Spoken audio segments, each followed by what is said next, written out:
The stripping of Australian citizenship from dual nationals engaged in terrorist conduct is a key part of our response to international violent extremism and terrorism.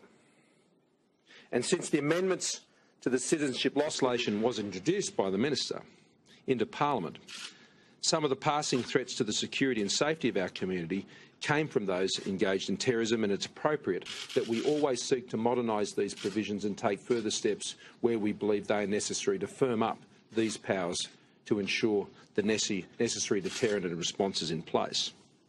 So there are a number of things we are proposing to do, and we will seek to legislate these at the earliest possible opportunity. First of all, we will seek to introduce legislation before the end of 2018 to enable the Minister to strip an Australian citizen of their citizenship for anyone who is convicted of a terrorism offence in Australia. There will be no condition on the length of sentence. They would only need to be convicted of a terrorist offence.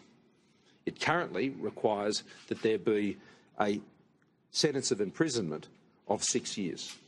We will be removing that requirement. It will only be if they are convicted of a terrorist offence. We believe the current wording of the law is unrealistic, and it needs to reflect what is the genuine threat that has been posed by those who have engaged in this activity.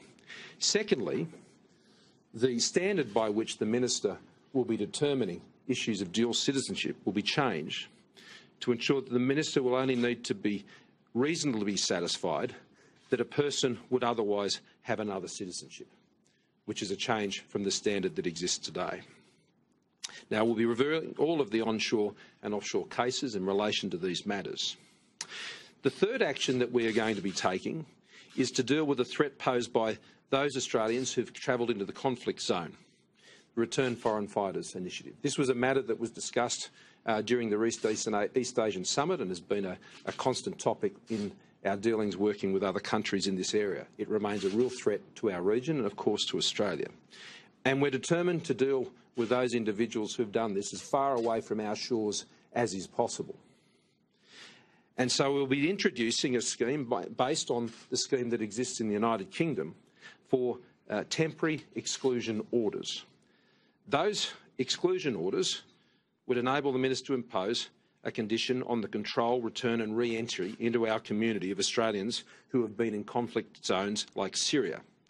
It will enable the Minister of Home Affairs to impose an order for up to 2 years on Australian citizens of counter-terrorism interests who are located offshore. It would be a criminal offence for them to return to Australia unless a permit of this nature is provided, that is, the temporary exclusion order. Once the person is back in Australia, it would impose controls on them to mitigate the risks to the community, such as reporting to police, curfews, restrictions on technology use and the like. Failure to comply with the terms of that temporary exclusion order would be also an offence and subject to penalties for that citizen. These actions we're taking are designed to ensure that we have the powers that are necessary in the toolkit to ensure that Australians are kept safe. But also, it's to protect the integrity of Australian citizenship.